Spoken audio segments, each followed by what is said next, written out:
Kung bago ka lang sa channel na to at isa kang true-blooded Aldab Nation na nagmamahal po kila Maine Mendoza at Alden Richards, tama po ang channel na pinuntahan mo, kaya consider na kitang bagong subscriber. Welcome back mga Aldab. Ito na naman po ang inyong lingkod, si Mr. Destiny. At magbibigay na naman tayo o babasagin na naman natin mga Aldab ito mga armin na nagpo-post po sa atin, nag-hashtag po sa atin na kung saan nga po sinasabi nila na nasa District 1 nga po raw si Mengay itong weekend. Halos napakarami pong post ang ibinabato po sa atin, yung mga komento nila na may mga kasamang photos, video, para lang po makumbinse yung mga ibang viewers po natin na sinasabi nilang fake news po raw tayo. Pasensya na po kayo kung bakit ito yung i-update natin, para din po ito sa kaalaman ng lahat, para din po ito sa mga mami, sa mga tita, sa mga senyor na binabash po sa social media. Kailangan din po ninyo minsan pagtanggol yung sarili po ninyo. Hindi po pwede lagi na sila lang po yung hinahayaan natin.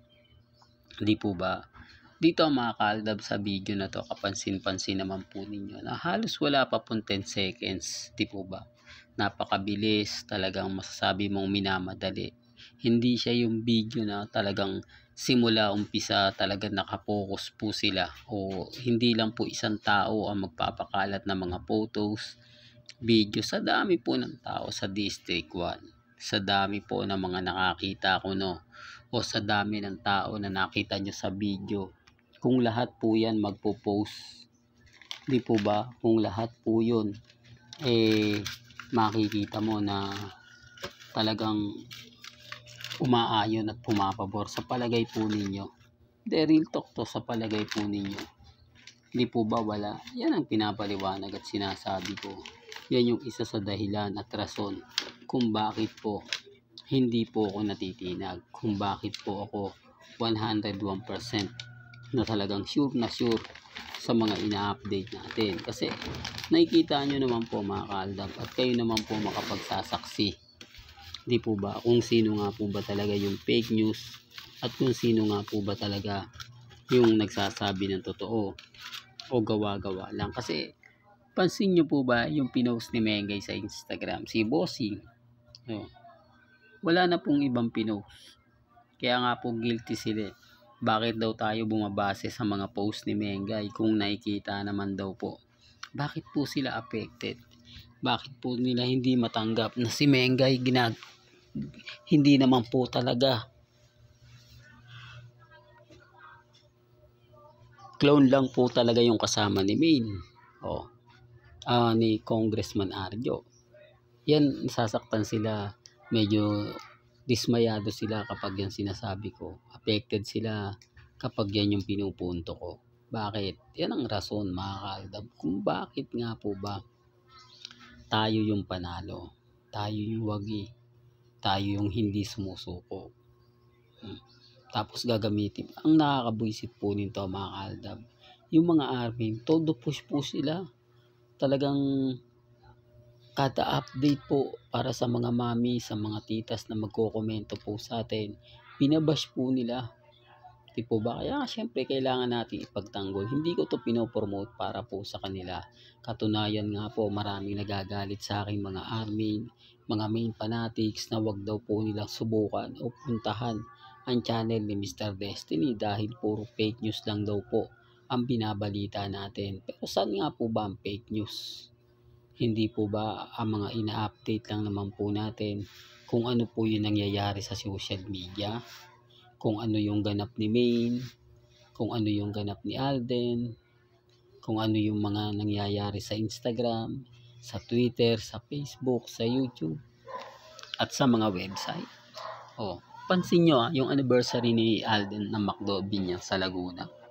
Marami nagko-komento, spotted daw doon si Alden Richards.